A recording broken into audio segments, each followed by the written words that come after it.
Assalamualaikum warahmatullahi wabarakatuh. Alhamdulillahi wa kafa.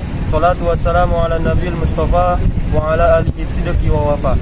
Asyhadu an la ilaha illallah wa asyhadu anna Muhammadar Rasulullah. Allahumma salli ala sayyidina Muhammad. Bersyukur kita kepada Allah dengan membacakan alhamdulillahirabbil alamin. Salawat dan salam marilah kita hadiahkan kepada junjungan alam baginda Nabi Muhammad sallallahu alaihi wasallam dengan membacakan Allahumma sholli wa sallim wa barik alaihi. Teman-teman sekalian, di sini kami dari kelompok 10 akan berdiskusi tentang matkul filsafat pendidikan Islam, yaitu materinya tentang hakikat ganjaran atau reward dalam pendidikan Islam. Nah, untuk memulai diskusi ini, tidak alangkah baiknya kita perkenalan terlebih dahulu agar kita saling mengenal. Di sini kami di kelompok 10 ada 3 orang. Yang pertama adalah saya sendiri, Muhammad Abdullah Khairi, dan ditemani oleh teman-teman saya, yaitu samping saya yang namanya adalah Alfi Hafifah Habibah, dan saya Salsabila Yasmin. Baik, langsung saja kita masuk ke dalam pembahasannya yang akan dipaparkan oleh ataupun dipertanyakan oleh saudari kita, teman kita, yaitu Salsabila Yasmin. Nah, menurut saudari Alfi, bagaimana sih pengertian ganjaran dalam pendidikan Islam? Nah, jadi ganjaran itu suatu perbuatan tidak menyenangkan yang ditimpakan kepada seseorang sebagai konsekuensi logis dari perbuatan tidak baik yang dilakukannya. Yasmin, bagaimana kelebihan dan kekurangan metode ganjaran ataupun reward dalam pendidikan Islam? Kalau kelebihannya itu dapat memberikan pengaruh yang cukup besar terhadap dua anak didik untuk melakukan perbuatan yang positif dan bersikap progresif, dan juga dapat menjadi pendorong bagi anak didik lainnya untuk mengikuti yang telah memperoleh pujian dari gurunya.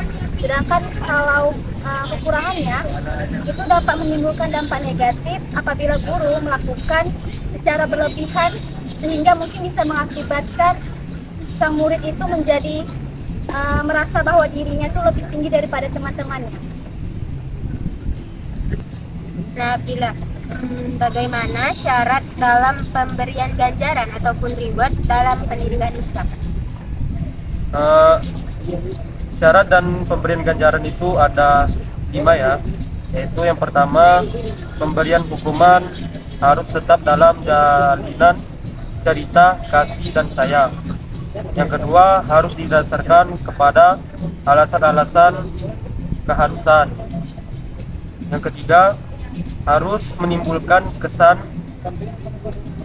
didik di hati anak. Yang keempat, harus menimbulkan keinsyafan dan penyesalan kepada anak didik. Dan yang terakhir adalah dididik dengan pemberian maaf dan harapan serta kepercayaan. Nah, saudari Alfi, bagaimana prinsip pemberian ganjaran atau reward itu sendiri? Nah, jadi prinsipnya itu ada 5. Nah, yang pertama itu penilaian itu didasarkan dari perilaku, bukan dari pelakunya. Yang kedua, pemberian reward atau ganjaran harus ada batasnya. Dan yang ketiga itu penghargaan itu berupa perhatian. Keempat, dimusyawarahkan kesepakatannya. Dan yang terakhir, disandarkan pada proses bukan hasil. Yasmin, bagaimana bentuk ganjaran atau reward dalam pendidikan Islam? Kalau bentuknya itu ada 3, yaitu pertama bentuk isyarat, bentuk kata, dan bentuk perbuatan. Kalau bentuk isyarat itu kita bisa memberikan menggunakan isyarat muka atau isyarat bagian badan yang lainnya. Kalau bentuk kata, kita dapat memberikan berisi kata-kata teguran dan akhirnya diakhiri dengan kata-kata ancaman. Dan ketiga, bentuk perbuatan itu dapat kita lakukan dengan yang lebih berat dari usaha-usaha yang sebelumnya. Nah, bagaimana cara mengaplikasikan ganjaran ataupun reward dalam pendidikan Islam? Cara mengaplikasikan ganjaran atau reward ada 4 ya. Yang pertama, ekspresi reward yang indah, pujian, dan ini pun diberikan agar anak lebih bersemangat dalam belajar. Yang kedua adalah imbalan materi ataupun hadiah yang tidak sedikit untuk anak-anak yang termotivasi dengan pemberian hadiah. Yang ketiga, menyayanginya di antara perasaan-perasaan mulia yang Allah titipkan kepada hati orang tua, dan perasaan sayang, ramah, dan lembut terhadapnya. Dan yang terakhir adalah memandang dan tersenyum kepada peserta didik. Nah, Saudara Alfi, mengapa reward itu penting dalam pendidikan Islam? Nah, kenapa reward itu penting dalam pendidikan? Karena untuk memberikan motivasi kepada siswa agar lebih disiplin terhadap segala peraturan yang ditetapkan di sekolah. Baik, Saudari Yasmin, mengapa ganjaran ataupun reward itu menjadi faktor penting yang mempengaruhi prestasi belajar siswa? Ganjaran atau reward itu menjadi faktor penting yang mempengaruhi prestasi siswa itu karena dengan adanya reward, maka proses belajar siswa itu akan semakin meningkat. Karena reward itu mampu mengembalikan semangat belajar siswa dan juga memberikan efek jerah kepada peserta didik agar tidak melakukan hal-hal yang tidak baik. Nah, mengapa pemberian penghargaan itu sama dengan pemberian hukuman? Nah, karena sama-sama saja untuk memotivasi anak agar mengulangi perilaku yang baik yang dapat diterima oleh lingkungannya, dan dengan demikian anak itu lebih menyesuaikan diri terhadap lingkungan tersebut. Nah, Saudara Abdillah, bagaimana sih cara memberikan ganjaran kepada anak? Ya, dengan cara pemberian ganjaran atau reward harus diberikan secara seimbang. Penghargaan berupa pujian yang harus diberikan dengan tepat. Namun, anak juga harus mengerti konsep. Kalau benar dia mendapatkan penghargaan, kalau salah ia mendapatkan hukuman yang setimpal.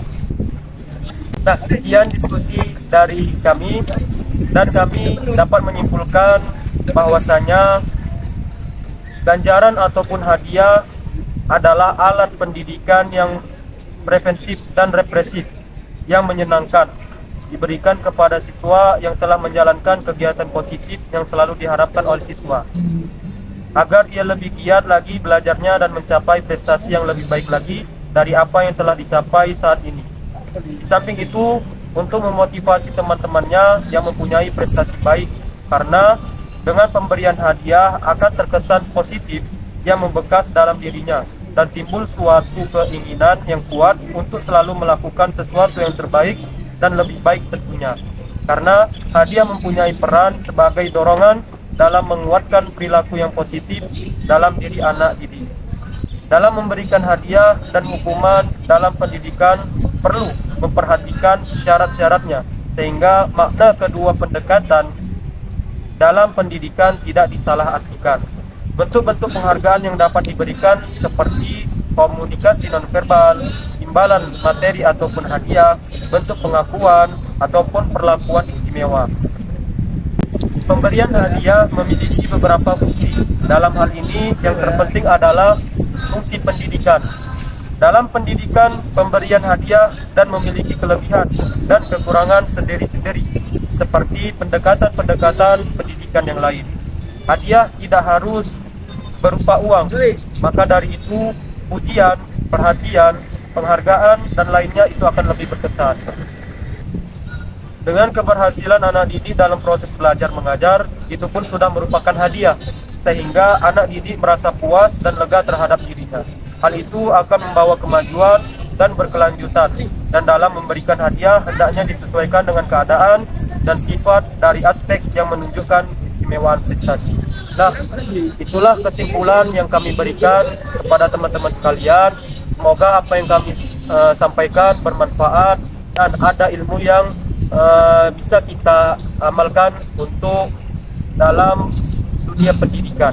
Sekian dari kami dari kelompok 10, lebih dan kurangnya kami mohon maaf. Wabillahi taufiq wal hidayah. Assalamualaikum warahmatullahi wabarakatuh.